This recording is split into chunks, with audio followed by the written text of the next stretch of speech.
വെള്ളത്തിൽ പോവുക, ഞാൻ എവിടേക്കാ പോണേ എനിക്ക് ഓർമ്മയില്ല. ഞാൻ നീന്തി വന്നു പിടിച്ച് കയറാൻ. അങ്ങനെ കയറി കയറി ഇങ്ങനെ പോയപ്പോൾ അവിടെ ആന മൂന്നെണ്ണം ഉണ്ട്. അതിലൊരു കവുങ്ങിന്റെ മരം ഉണ്ടായി. ആ മരത്തിനെ കെട്ടിപ്പിടിച്ചിട്ട് ഞാൻ ഈ ആനന്റെ മുഖത്ത് നോക്കിയിട്ട് പറഞ്ഞു, ഒരു കൊമ്പനാണ്. ആന ഇങ്ങനെ എന്നെ നോക്കി ഇങ്ങനെ ഉണ്ടാവും ചെവിയാട്ടി നിൽക്കുന്നുണ്ട്. അപ്പൊ ഞാൻ പറഞ്ഞ്, ഞങ്ങൾ വലിയ ദുരിതത്തിൽ നിന്നാണ് രക്ഷപ്പെട്ട് വരുന്നത്. നിനക്ക് നല്ല മനസ്സുണ്ടെങ്കിൽ ആരെങ്കിലും വന്ന് ഞങ്ങളെ രക്ഷിക്കട്ടെ, എന്നെ ഒന്നും ചെയ്യരുത് എന്ന് എൻ്റെ കുട്ടിനെയും പറഞ്ഞിട്ട് ആനിങ്ങനെ നോക്കി രണ്ട് കണ്ണു കൂടി ഇങ്ങനെ വെള്ളം വരിക. എൻ്റെ ആ മരത്തിന്റെ താഴെ തന്നെ ഞാനും എൻ്റെ കുട്ടിയും കിടന്നു.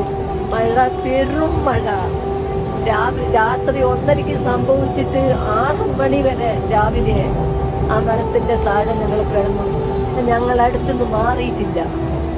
ആന അവിടെ തന്നെ നിൽക്കുക.